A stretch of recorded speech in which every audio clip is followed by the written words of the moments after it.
পেঁপের চাটনি, পেঁপের তরকারি তো অনেক হলো। এবার নিরামিষের দিনে এইভাবে একবার পেঁপের ঘন্ট বানিয়ে নিন। রেসিপিটা করার জন্য আমি একটা মিডিয়াম সাইজের পেঁপে 4 টুকরো করে ছুলে ভালো করে ধুয়ে নিয়েছি। এবার একটা গ্রেটারের সাহায্যে পেঁপেগুলোকে ভালো করে গ্রেট করে নিয়েছি।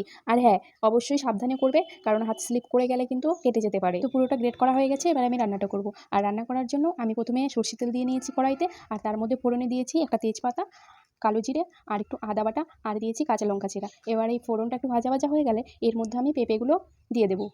আর দিয়ে দেবো পরিমাণ মতো নুন। নুনটা দেওয়ার পরে মিনিট 2 নাড়িয়ে চাড়িয়ে ভেজে নেব। এরপরে এতে অ্যাড করে দেবো হলুদ গুঁড়ো আর জিরে ধনের বাটা। তোমরা চাইলে এখানে গুঁড়োটাও ইউজ করতে পারো, আমি বেটে নিয়েছি। এবার সমস্ত কিছুকে ভালো করে নেড়েচেড়ে মিশিয়ে ঢাকা দিয়ে দেবো 5 মিনিটের জন্য, একদমই লো ফ্লেমে। 5 মিনিট পর ফিরে এসে ঢাকনা খুলে গ্যাসের ফ্লেমটাকে হাই করে আবার মিনিট 5 নেড়েচেড়ে ভেজে নামিয়ে নিলেই তৈরি নিরামিষ দিনে স্পেশাল পেঁপে ঘন্ট। তো আমার এই শর্টকাট রেসিপি তোমাদের কেমন লাগলো অবশ্যই কমেন্ট করে জানিও। ভালো লাগলে অবশ্যই লাইক করো আর চ্যানেলটিকে সাবস্ক্রাইব করে পাশে থাকো।